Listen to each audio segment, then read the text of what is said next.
Hello everyone, welcome to another video. Okay, my name is Madhvi Thakur and I'm a third year civil engineering student at Government Hydro Engineering College, Bandla Bilaspur. मैंने पिछला एक video डाला था अपने college tour पे जिसमें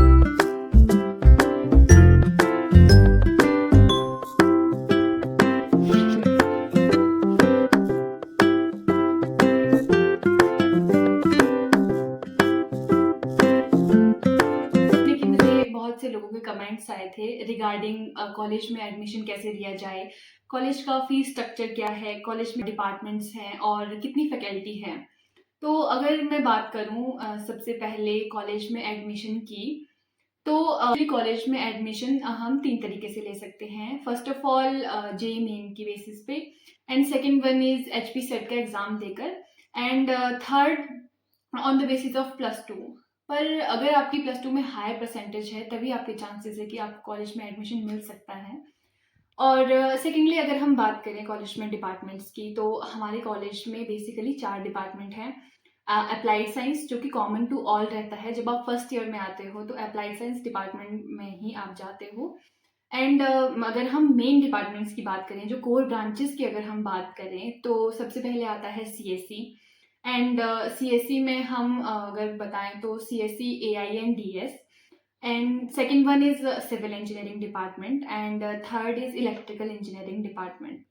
अगर हम बात करें डायरेक्ट एंट्री की तो डायरेक्ट एंट्री अगर आप जेई मेन के बेसिस पे अगर आप एंट्री ले रहे हो तो जनरल की जो कट ऑफ रहने वाली है वो बेसिकली रहती है for CSC branch 75 to 80 and for civil 60 plus marks and for electrical 60 plus marks. And अगर हम सेकंड बात करें एचपी सेट के थ्रू एडमिशन लेने की कॉलेज में, उसकी बेसिकली जनरल कैटेगरी के लिए जो कट ऑफ जाती है for CSC 250 plus and for civil 220 plus and for electrical 180 plus.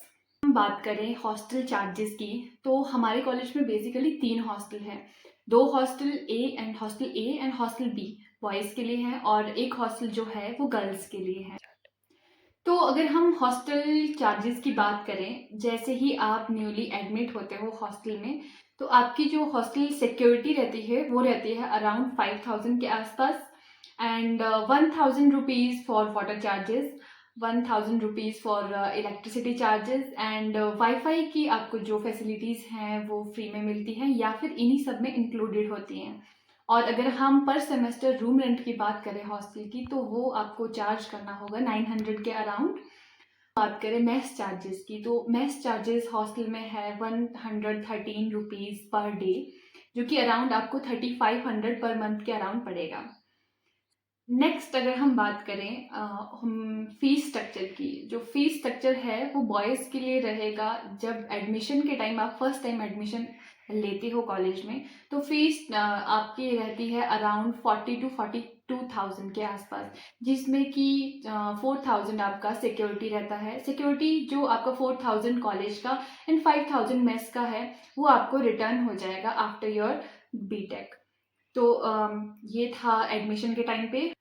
इसके बाद अगर हम बात करें आपकी अदर जो फीस लगती है, रेगुलर फीस लगती है किसी भी सेमेस्टर की, ऑड सेमेस्टर में बॉयज़ की फ़ीस लगती है अराउंड 32,000 के आसपास और इवन सेमेस्टर में वही फ़ीस आपकी 30,000 के आसपास लगती है. हॉस्टल चार्जेस बॉयज़ और गर्ल्स सेम रहते हैं दोनों के लिए. और अगर हम बात करें गर्ल्स की फ़ीस की बात करें तो गर्ल्स की फ़ीस रहती है अराउंड इवन सेमेस्टर में अराउंड 10,000 के आसपास एंड ऑड सेमेस्टर में अराउंड 13,000 या फिर 14,000 के आसपास गर्ल्स की फ़ीस रहेगी. अभी तक जो मैंने फ़ीस स्ट्रक्चर बताया या फिर एंट्री बताई वो मैंने डायरेक्ट एंट्री के लिए बताया अगर आप फर्स्ट ईयर के थ्रू एडमिशन लेते हो. पर अगर आप एक डिप्लोमा होल्डर हो और आप लेटर एंट्री के थ्रू यहाँ पर एडमिशन लेना चाहते हो तो आपकी जो कट ऑफ रहने वाली है फॉर सिविल इंजीनियरिंग अराउंड 8.4 या 8.5 अबव सीजीपीए जो है वो कट ऑफ रहेगी यहाँ पे. और सेम वे में इलेक्ट्रिकल और सीएससी के लिए भी इतनी ही रहने वाली है या फिर थोड़ी ज़्यादा हो सकती है.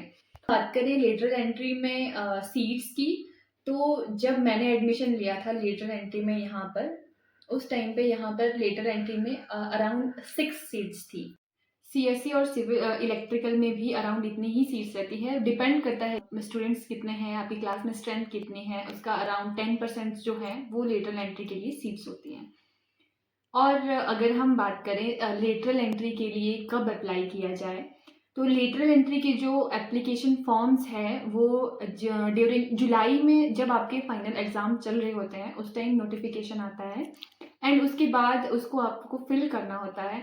एंड देन उसमें जो ऑप्शन रहती है आपकी मार्क्स फिल करने की, क्योंकि आपका अभी रिजल्ट नहीं आया होता है, तो रिजल्ट आफ्टर रिजल्ट जब आपका रिजल्ट एक बार डिक्लेयर कर एचपी टेक बोर्ड, उसके बाद एचपीटीयू एक और नोटिफिकेशन जारी करता है जिससे कि आप अपने जो मार्क्स हैं वो फिल कर सकते हैं।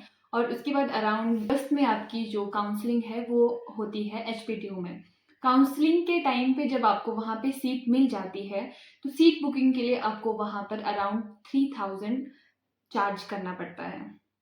और सेकेंडली कुछ बच्चों को पता नहीं होता है कि लेटरल एंट्री में एडमिशन्स इस तरीके से भी होता है कि कई बार कुछ कॉलेजेस में सीट्स रह जाती हैं जिनको एचपीटीयू में काउंसलिंग के दौरान सीट्स नहीं मिलती, वो स्पॉट राउंड में भी अप्लाई कर सकते हैं फॉर सीट्स।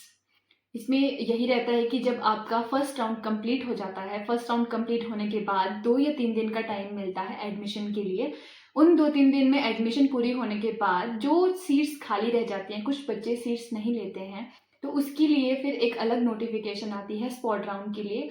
और स्पॉट राउंड जो होगा वो हर कॉलेज का अलग-अलग होता है। स्पॉट राउंड के लिए आपको जिस कॉलेज में सीट चाहिए, आपको उसी कॉलेज में जाना होगा और वहाँ पे सेम एडमिशन प्रोसीजर होगा आपका जैसे ही आपका एचपीटीयू में हुआ था। और वहाँ पे भी आपकी जो 3000 सीट फीस है सीट बुकिंग की, वो अलग से आपको चार्ज करनी होगी। And that was it for this video. अगर किसी को किसी भी चीज़ के रिगार्डिंग, किसी भी प्रॉब्लम के रिगार्डिंग कोई भी डाउट है तो वो कमेंट सेक्शन में बता सकता है। और थैंक यू।